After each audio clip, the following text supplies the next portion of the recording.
I hope everyone's well. In this video, I'm going to show you 4 steps to a surge in profits.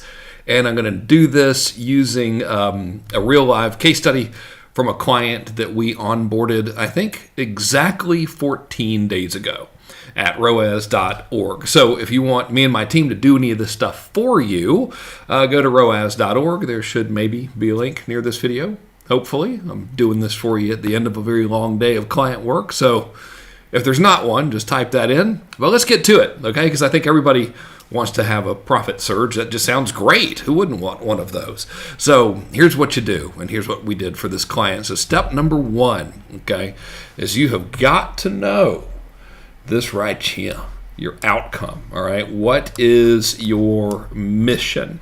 So most people, when we talk to them at the agency, we're like, what do you want to accomplish? It's the first thing we ask when we get a new client and say, what do you want to accomplish by working together over the next 90 days? And very rarely is that actually a thought out answer that we get back. They'll say something like, oh, well, I want more sales. So the very first thing you need to do, whether you're working with an agency or whatever, is you have to understand, like, what is the exact outcome I'm looking for? So let me give you an example of this in the wild, all right? So we took on this client, all right, and I have to have everything grayed out because I haven't actually asked the client if it's cool if I share this data. Now, you wouldn't know this client anyway, probably. They're not in the entrepreneurial spaces, nowhere near there, but still, like, that's why I've taken screenshots and blurred stuff out, just out of respect for client confidentiality. All right, so what we're looking at right here is this client's ad account. And when I got on with the client, I said, what's the outcome that you want? And it was to increase sales. And I said, okay. And I was like, well, tell me what's been going on. And they said, well, we've never been able to make ads work. So I'm like, okay, cool. All right. So in digging a little deeper, I learned that the process for them getting sales was driven by people scheduling an appointment, right? So they would generate leads, and then some of those leads would schedule an appointment. So you can see here we have like ad campaigns that were directly meant to get appointments and stuff. So they generate leads, schedule an appointment, and some people become clients and some people don't. It's a really, really simple process. Any high-ticket process kind of works like that. So that was step number 1. It's like, okay, we need to get more appointments. Cool. Now, this is where if you ignore this second one, you can leave a tremendous amount of money on the table. And the second step is this, all right? That is, you want to get the numbers. All right, so I made it deliberately, fill in the blanks here.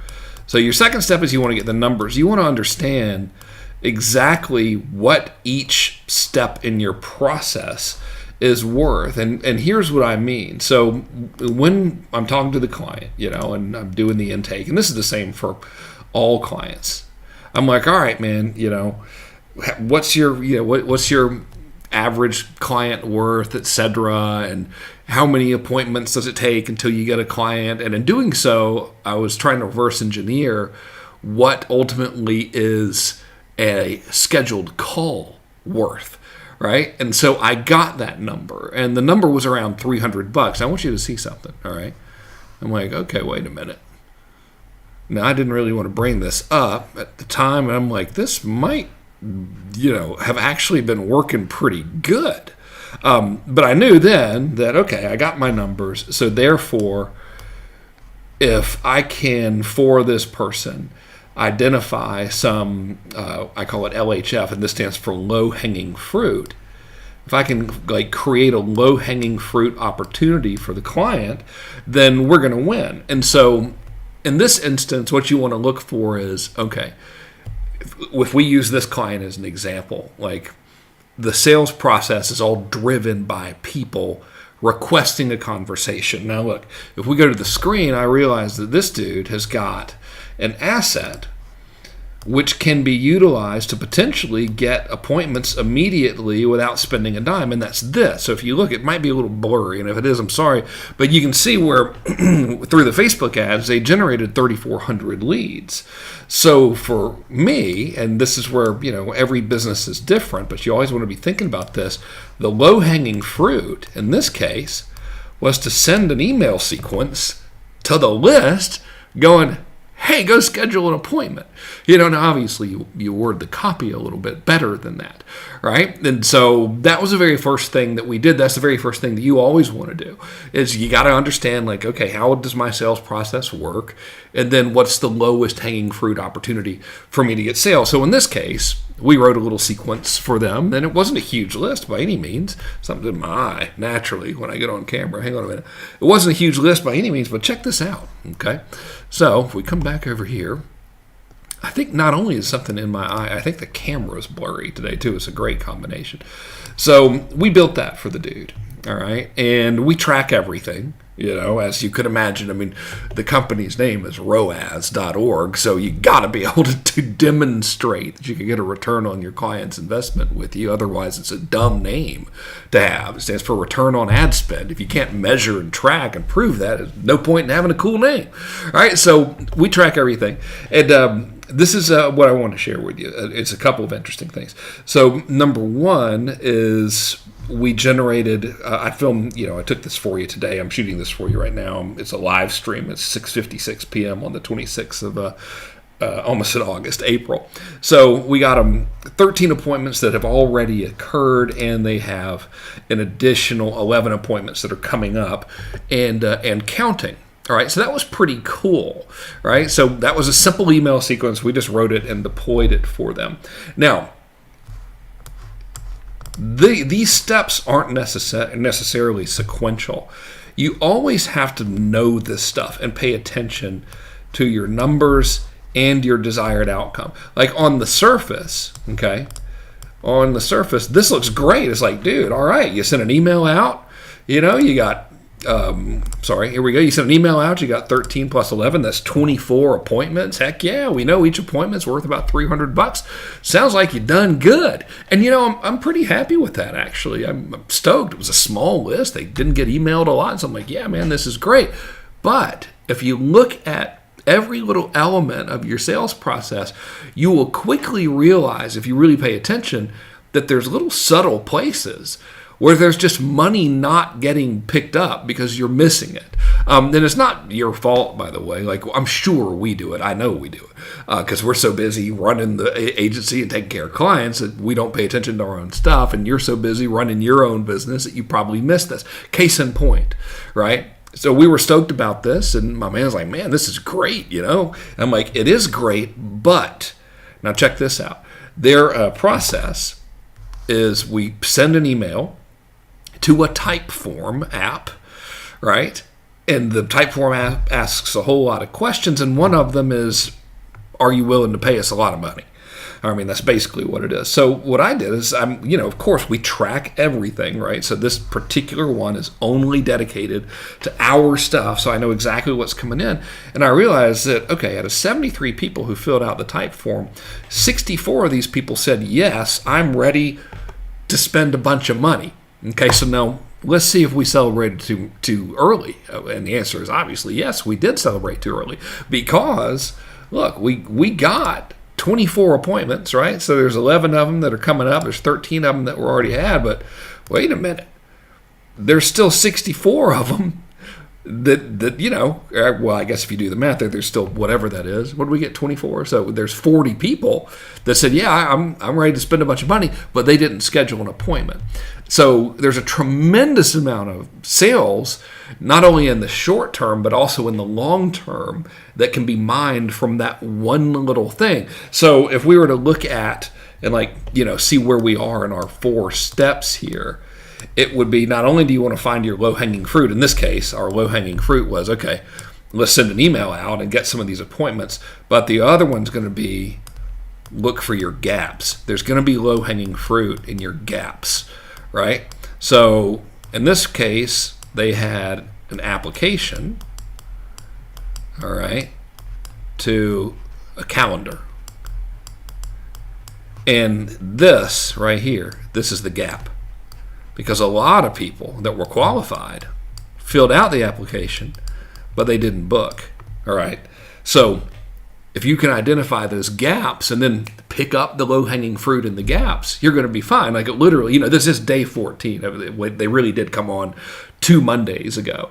So we just built for this dude a system where it identifies every single person who said, yes, I have a whole bunch of money, I want to spend it with you, but they didn't book a call. It identifies them and puts them in a little sequence and lets their sales team know, hey, this guy's ready to buy some stuff. So, he just didn't book a call because he's a normal person, and we procrastinate forever, and that's how it is. All right, so let's move on to our next step here.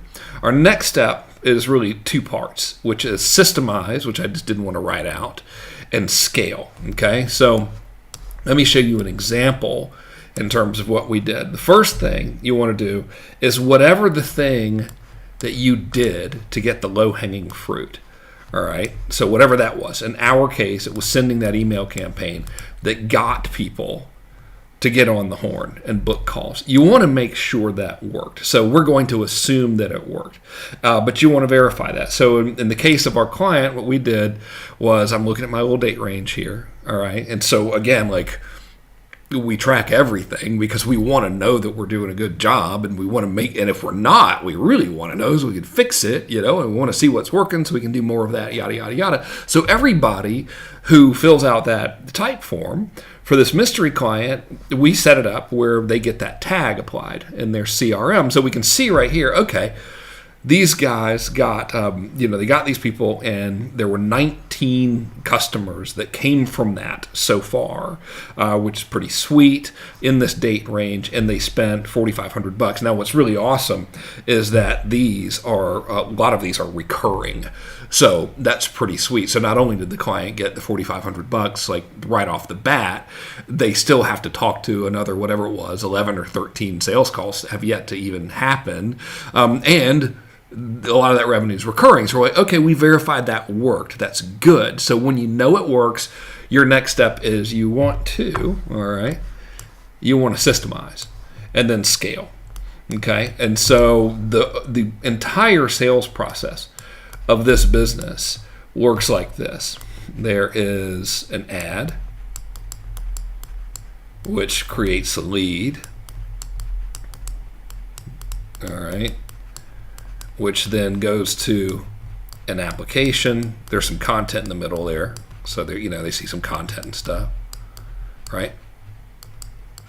And which goes to a schedule. So remember earlier I said step number 1 is you want to know your numbers. Actually, step number 2 is you want to know your numbers and your outcome. All right. Well, when it comes to systemizing and scaling, if you're not paying attention and you don't get really, really, really hardcore about tracking, you can miss a ton of money. So I remember when I onboarded this client, he was like, yeah, we could just never get ads to work. So, like I said, we're hardcore about scaling. So we installed all this stuff for him so we can sort of do a retroactive look back and see what happened. And check this out, okay? So this is a screenshot of his lifetime ad campaign. So they'd spent like $8,900 or whatever. Actually, they'd spent like $7,900. So we've spent some money since then, scaling stuff out. Well, I use this app. It's called Segmetrics. It's pretty sweet.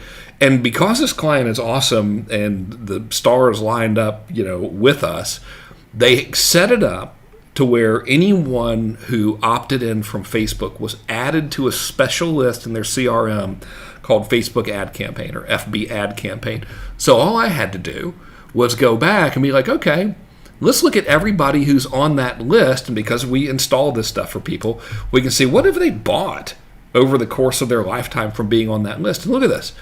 They've actually spent $16,000 with my client. And my client only spent $8,900. Actually, it was a little bit less than that because this is, more recent. So the client had in fact doubled their money without even realizing it, which is great. So now it tells me, okay, there are some elements here that I can actually scale, and now we can. So we can now go here, all right? And if we look at, for the past week or so, we haven't been running that much media yet for this dude. I don't know why I didn't include over the weekend. I just zoned out there. But you can see we're getting applications for them for $26. Now, we know they're worth about $300, so That's pretty good. I'll take that, right? And we're also scaling the amount of leads they're getting.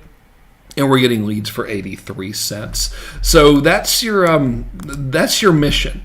It's understand outcome, and by outcome, really just understand like the main thing that drives the revenue. So in this case, they knew if we get people on the phone and they're coming to us, then we're going to sell stuff, right? So step number one is like keep the main thing, right? Do a lot more of the main thing. Number two is know your numbers.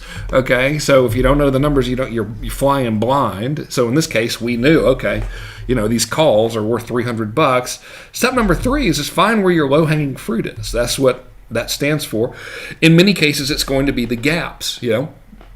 We have other clients. We have clients that do all kinds of stuff, but we'll have clients that'll have like, I'm telling you, I'm talking right now to a company. I'll probably take them as clients. I love these guys, but I won't say who they are. They spend about $1 million a month in ads, and they have not just leads, but abandoned carts in the hundreds of thousands of people. And there's a huge gap because people abandon the cart and they follow up with them for like 4 days and then nothing happens. That's a gap. That's low-hanging fruit. You get it. So find out where your low-hanging fruit is. Grab it. Right? Look in the gaps for your low-hanging fruit. Then take whatever you did that got you that low-hanging fruit. In our case, for the client, what we did was we created an email sequence that was like, hey, go here and schedule. And because of that, this happened. We then automated and systemized that, right? So take whatever it is, systemize it, automate it, and then continue to have that profit increase by now scaling out your ads, because now every lead, every click, everything's worth more to you. Okay, so hopefully you found this helpful. Those are your 4 big steps there. If you want us to do your marketing for you, this is not for startups. You do need to have like stuff going on, but if you want to check it out, go to roas.org. ROAS.org. Hopefully there's a link by this video. I've been writing copy and doing math and stuff all day, so forgive me if I'm a little bit out of it. But ROAS.org, book a call with me and my team. If we can do for you what we did for this fella, then we'll tell you. And if we can't, we'll tell you we can't. The last thing we want is for someone to be mad at us or over-promising and under-delivering. That sucks. Life's too short to have folks mad at you. All right. Thanks so much for watching. Hope you found this helpful. Get out there, do some good work, help some people, have yourself some fun, make as much money as you can in the